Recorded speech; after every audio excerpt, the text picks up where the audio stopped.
une foi vivante et triomphante. Si vous avez la Bible, s'il vous plaît, allez dans le livre de Jean. Jean, le 11e chapitre. Jean 11. Et c'est sûr, je commence avec Lazare, l'ami de Jésus. Et Jésus a été invité pour aller le guérir, mais il a pris son temps et il est décédé. Puis, une fois qu'il est mort, Jésus arrive. Ah oui. Et peut-être que vous êtes devant une situation de déception. Lazare est mort. Ça représente un mur d'impossibilité.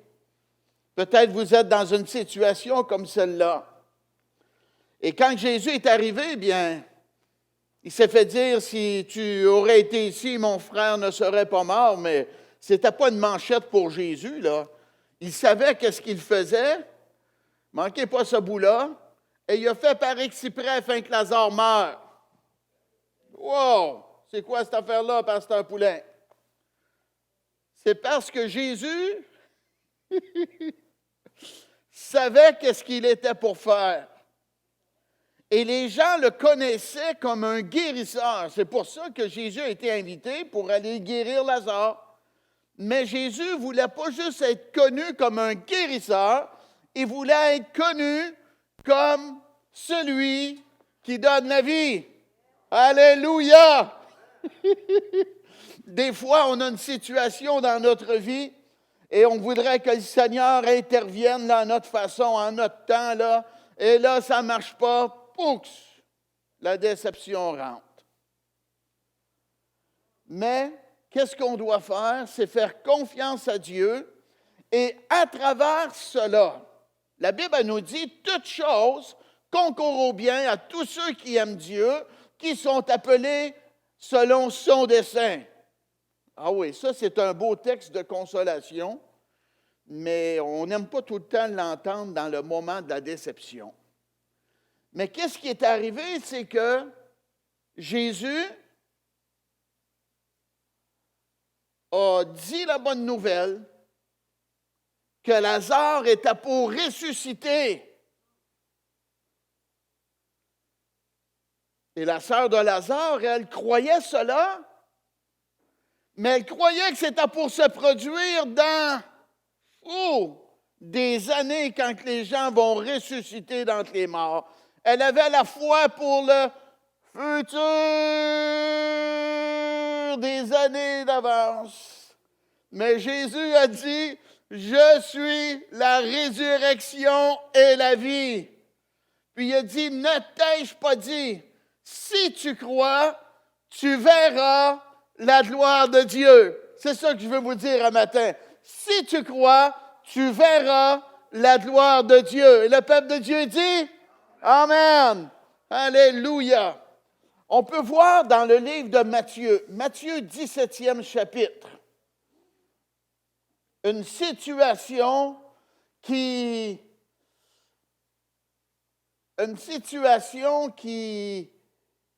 dérangeait une famille. Amen. Un enfant qui faisait des crises. Je vais vous dire, là, c'est vraiment désagréable pour les parents de voir un enfant faire une crise puis qu'il se jette à terre à l'épicerie parce qu'il n'a pas sa boîte de céréales ou la famille est au restaurant après manger puis il y en a un qui commence à pleurer à pleine tête. Puis il y a des gens dans le restaurant qu'eux autres veulent avoir un bon temps ensemble. Ils payent de l'argent pour manger, pour fraterniser. Comment désagréable. Mais là, cette situation-là, c'était un enfant contre sa volonté qui faisait des crises. Ben oui. Et comment humiliant pour les parents d'être avec l'enfant, peut-être au marché, et l'enfant commence à faire une crise et la foule se rassemble, et voit l'enfant par terre. Et le papa, bien naturellement, il voulait avoir une famille normale, avoir un enfant normal. Et Jésus n'est pas présent. Et le père, bien, il a réfléchi, il a pensé, peut-être la mère, il a dit, bon ben, amène le petit aux disciples de Jésus. Ils devraient être capables de faire quelque chose, eux autres. Et là, bien, le père arrive avec son enfant aux disciples de Jésus, dans Matthieu 17. Puis, les disciples, qu'est-ce qu'ils font? Ils s'essayent par leur propre force d'apporter la victoire dans la vie de l'enfant. Puis ils se sont essayés, là, plus qu'un, là. Et c'est un gros problème. Amen. Et je suis content de vous dire que la foi ne va pas après des petites choses. La vraie foi, préférablement, va après des grosses dimensions, des grandes choses, s'attendre à de grandes choses de la part de Dieu. Et là, ça, c'était un cas impossible, là. OK? Mais le père l'a emmené s'attendant que l'enfant serait guéri. Et là, l'enfant, il n'est pas guéri. Quelle déception encore! Et les gens, et le père et la foule parlent ensemble. Qu'est-ce qui se passe? Mon petit fait encore des crises.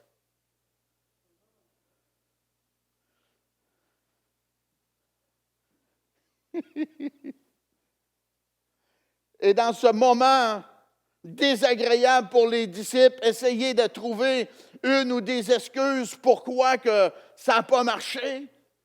Jésus arrive. Amen.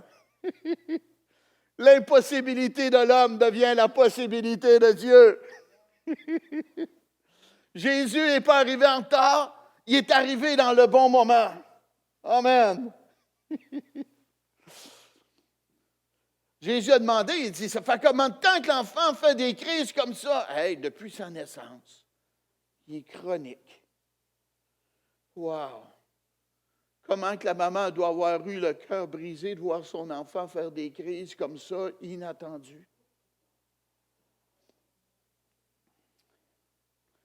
Et le papa est allé vers Jésus, il a dit, Seigneur, aie pitié de mon fils qui est lunatique et qui souffre cruellement.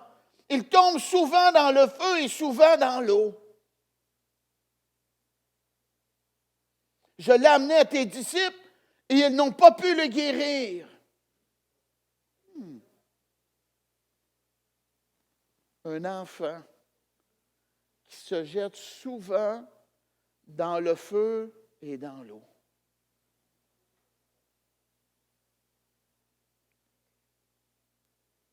Ça ressemble à être un esprit suicidaire. Hein? Wow! Ton petit est dans le feu. Wow! T'es mal arrangé, là. Et des fois, il jette dans l'eau. C'est un esprit destructeur, un mauvais esprit destructeur qui ne respecte pas la vie. Et le peuple de Dieu dit Amen. On a de ça de nos jours, là. Des esprits destructeurs. Fait que là, bien, je recommence au verset 15. Seigneur, aie pitié de mon fils qui est lunatique et qui souffre cruellement. Il tombe souvent dans le feu et souvent dans l'eau. Je l'ai amené à tes disciples et ils n'ont pas pu le guérir. Verset 17. Les paroles de Jésus. Race incrédule et perverse. Jusqu'à quand serai-je avec vous? Hein? Wow! Aimeriez-vous ça avoir un problème, puis vous êtes dans le bureau avec Jésus? Puis il dit que tu es un pervers, puis tu es un incrédule. Peut-être que tu changerais d'église. Hey! Si tu penses, toi. Je n'ai pas senti d'amour d'un dire de Jésus du tout. Il m'a dit que j'étais un pervers. Pas un incrédule pour qui se prend, lui-là, me juger de même. Il l'a fait. Wow! Puis il a dit, emmenez-le-moi. Le petit arrive. Et là, bien, Jésus, la Bible nous dit que l'enfant était lunatique. Lunatique, ça voulait dire que lorsque la lune était dans une phase, il faisait une crise.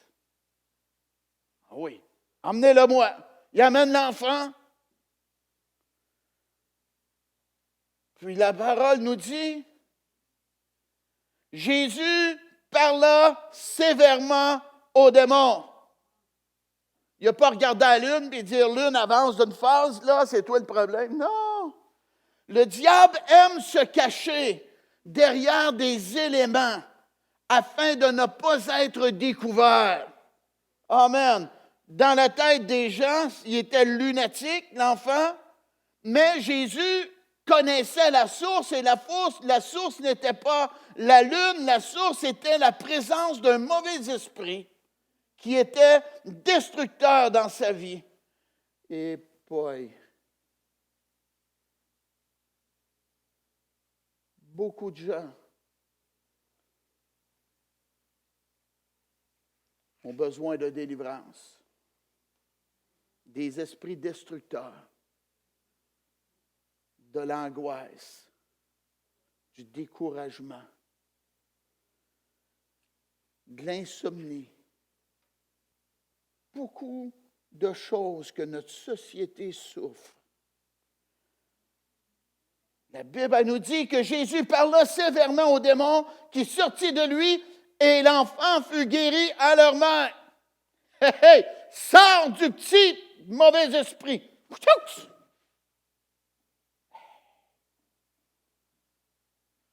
Et l'enfant est libéré par la parole de Dieu et la puissance de Dieu. Moi, je vous dis, c'est une très grande bénédiction d'avoir Jésus dans notre famille, d'avoir Jésus dans notre foyer, d'avoir Jésus dans notre vie, d'avoir Jésus qui prend soin de nos enfants. Et le peuple de Dieu dit « Amen ». Oh oui. À l'école, là, en toutes les écoles mondiales, il devrait enseigner la Sainte Bible, la parole de Dieu. Ça fait de meilleurs concitoyens. Ah oui, croyez-moi. Et ça apporte la paix, la joie, le bonheur, la guérison, l'espérance.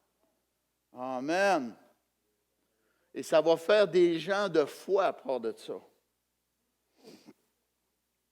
Et là, bien, les disciples, eux autres, ils ont vu qu'est-ce qui s'est passé, ils ne pouvaient pas renier cela.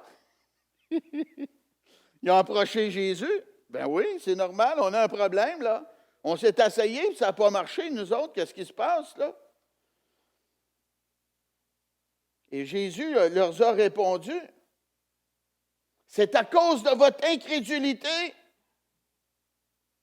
tu as fait des actions naturelles, tu as œuvré dans ta propre volonté comme tu pensais que c'était pour être, tu as agi dans le naturel. Et le diable n'a pas peur du naturel, le diable n'a pas peur de la religion. C'est avec l'onction, la présence de Dieu. C'est avec notre foi en Dieu qu'on doit servir Dieu. Et alors, il va y avoir, amen, une action divine. Il va y avoir, amen, la touche de Dieu. Et la puissance de Dieu va se manifester. Et les gens vont être rencontrés. Amen. C'est à cause de votre incrédulité. Et Jésus continue.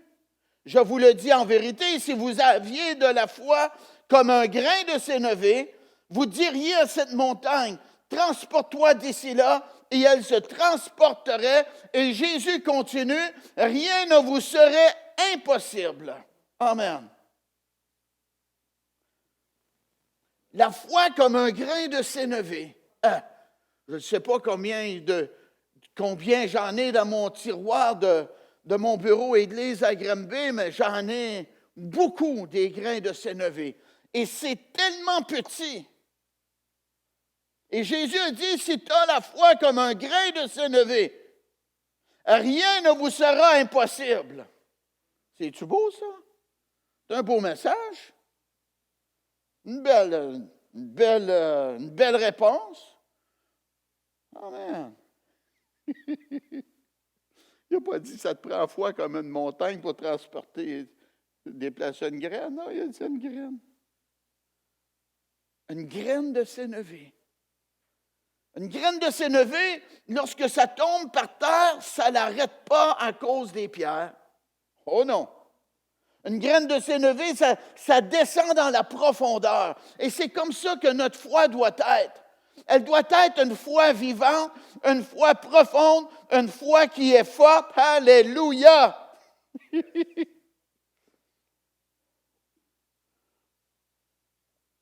Et Jésus dit, rien ne vous sera impossible. Amen. Puis vous allez parler à la montagne, puis elle vous obéirait. Wow! Le papa, il avait une montagne dans sa vie, là. Hein? Le garçon, avant qu'il soit délivré, là, hey, c'est une grosse situation. Et la montagne que Jésus parlait, c'est une montagne littérale en passant. Wow! Rien ne vous serait impossible. Il y avait un pasteur aux États-Unis qui a construit une nouvelle église et voulait ouvrir son église officiellement. Et la municipalité l'ont appelé, puis lui ont dit, « Monsieur, on ne vous permettra pas d'utiliser votre nouveau bâtiment sur une base régulière car vous avez une situation de stationnement. » Et là, bien, qu'est-ce qu'il avait? Il y avait un gros tas de terre sur son terrain, puis il n'avait plus d'argent. C'est une déception pour le pasteur. Et le pasteur a dit aux gens que, bon, Jésus a dit, si on parle à la montagne, qu'elle va s'en aller, mercredi, là, on va aller à la montagne. Et mercredi arrive, ils s'en vont à la montagne, puis ils font du ministère auprès de la montagne, mais à 9h30, il est encore là. Mais pas longtemps après, le téléphone sonne. Et c'est une compagnie qui appelle et qui dit, « Monsieur, nous avons examiné le sol de votre terrain et on a besoin de la terre comme vous avez avec ces ingrédients-là. Est-ce qu'on peut aller enlever cette colline, cette montagne que vous avez? » Alléluia! Ils sont venus puis ils ont enlevé la montagne. Et ils ont donné 5 400 $ pour avoir la terre. Et le peuple de Dieu dit Amen. Alléluia. Tu vas dire à la montagne de s'en aller et elle vous obéirait. Amen. La foi est après des grandes choses, pas après des béguetilles. La foi s'attend à la bénédiction de Dieu, à de grandes choses. Alléluia. C'est à cause de votre incrédulité, Jésus a dit. Rien ne vous serait impossible. Par cet exemple, ceci nous démontre que nous devons maintenant avoir notre foi uniquement en Dieu et en sa puissance et en sa parole, et non dans nos capacités et talents naturels qui va donner un gros zéro. Amen. C'est bon. Même si la foi est très petite, pourvu qu'elle soit vraie. Et Colin, si vous voulez m'agresser, là, soyez faux. Du monde qui essaye de t'impressionner, mais qui ne sont pas vrais. Ça j'aime pas ça. On dirait que c'est du monde superficiel. Dieu veut qu'on soit vrai, hein? Même si la foi est très petite, pourvu qu'elle soit vraie, authentique, elle peut enfanter de grands miracles venant de Dieu. Alléluia! Hey, on peut penser au mariage? Moi, quand j'ai vu Linda pour la première fois, là, ta barouette, t'as de quoi, là? Hein? J'ai écrit, un mariage débute avec une étincelle. On faisait des réunions, on appelait ça étincelle du réveil. Une jeune fille a donné naissance à Jésus, hein? Marie à Bethléem. Ça a commencé humblement. Suite à cela, Jésus a commencé l'Église avec 12 disciples. Et des billions de personnes sur cette terre ont été touchées par ce message. Alléluia! Une petite foi dans un grand Dieu apporte de grandes choses. Alléluia! 3 points énormément importants à se rappeler, c'est qu'une grande bénédiction débute par une première petite action de foi. Amen. Un grand succès est fait par plusieurs petits succès. Un autre point à se rappeler, c'est qu'on ne peut pas s'appuyer sur nous-mêmes pour créer un miracle, sur nos capacités nous-mêmes. Jésus a dit, sans moi, vous ne pouvez rien faire. Amen.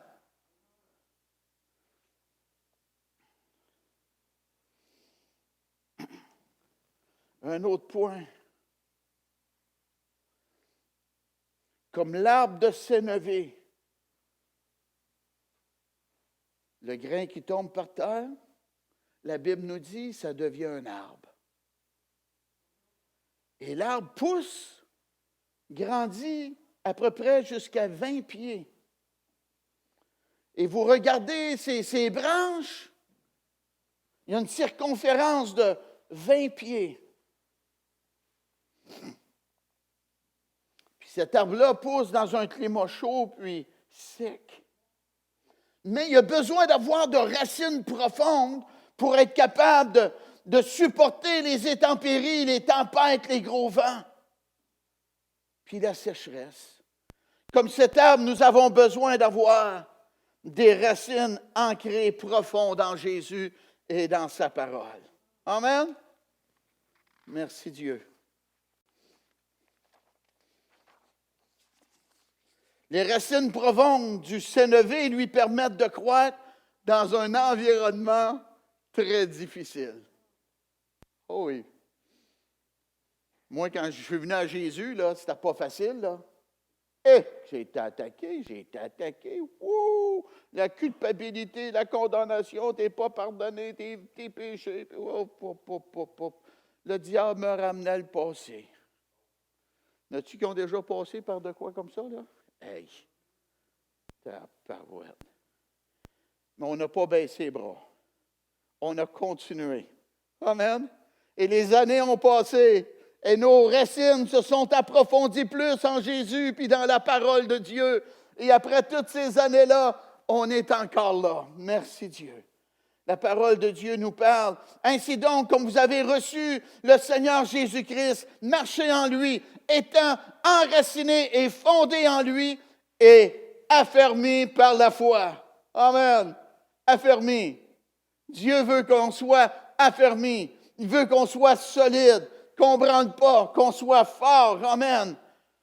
Et affermis par la foi, d'après les instructions qui vous ont été données, et abonder en actions de grâce. Amen. Si nous sommes bien ancrés en Jésus et sa parole, nous pourrons passer les tempêtes de la vie et certainement ils vont venir. On connaît cela. Comme nos racines vont s'approfondir avec le temps, ainsi doit être notre marche avec Jésus.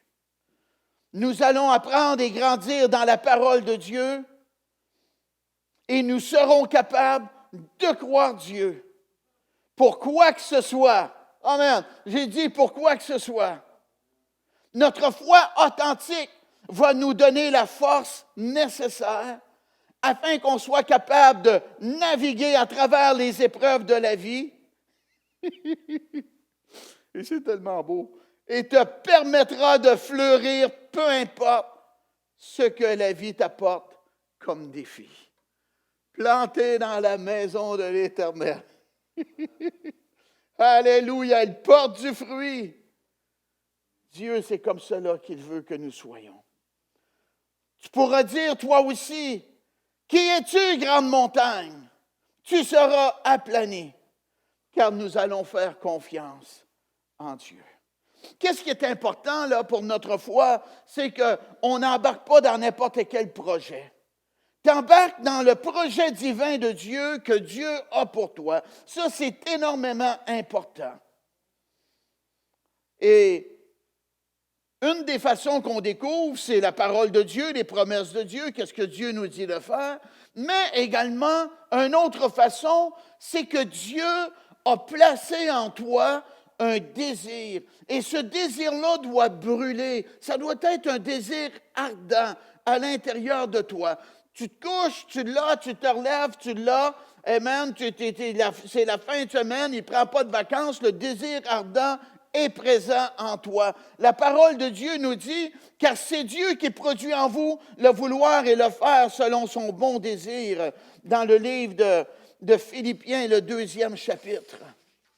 Dieu place un désir ardent en toi qui ne te quitte pas. C'est un désir divin, une promesse que Dieu veut vraiment accomplir dans ta vie. Oh my, le prophète Jérémie, il a dit, ma parole, la Bible elle nous dit, ma parole n'est-elle pas comme un feu, dit l'Éternel, comme un marteau qui brise le roc? Et Jérémie était persécuté, il s'est retrouvé dans la citerne. C'était pas facile pour être un homme de Dieu, dire les paroles de Dieu à des gens qui sont enténébrés. Ils ne veulent pas marcher avec Dieu, ils ont le cœur endurci, il s'est découragé, il a baissé les bras. Il a dit, si je dis, je ne ferai plus mention de lui. La Bible nous dit qu'il y avait comme un feu dévorant qui est renfermé dans ses eaux. Et la Bible a dit, je m'efforce de le contenir et je ne le puis. La promesse de Dieu qui est fidèle, qui est vraie à l'intérieur de toi, là. Amen. C'est créé par un désir, la volonté de Dieu. C'est Dieu qui a mis ce désir-là à l'intérieur de toi. Et tu n'es pas capable d'éteindre ça.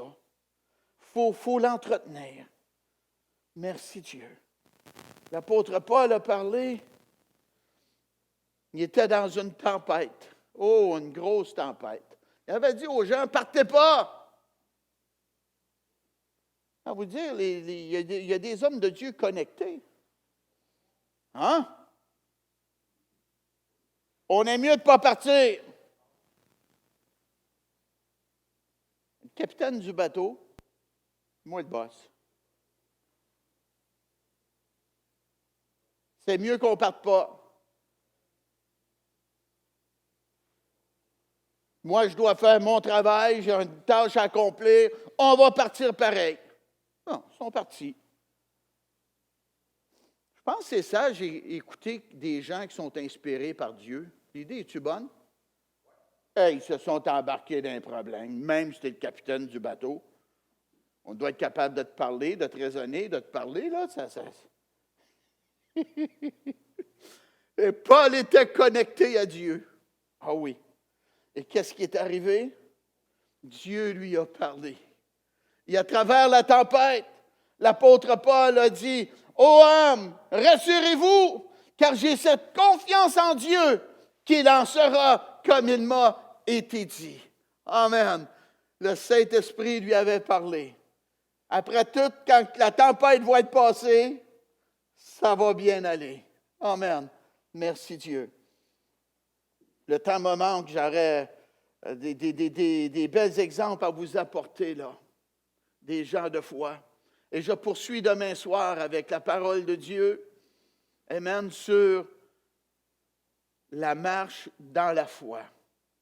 Peut-être vous voulez bâtir quelque chose. Peut-être vous ressentez l'appel de Dieu dans votre vie pour débuter ou faire du ministère et vous ne savez pas comment vous y prendre. Peut-être vous voulez voyager par la foi et vous ne savez pas comment vous y prendre. Demain soir, je vais apporter la parole sur notre marche par la foi avec Dieu. Amen. Merci d'avoir été à l'écoute. Passez une belle restante journée, peu importe l'heure qu'il est. Amen. Que la joie du Seigneur soit votre force. Soyez encouragés. La parole nous dit, si Dieu est pour nous, qui sera contre nous? Que Dieu vous bénisse abondamment.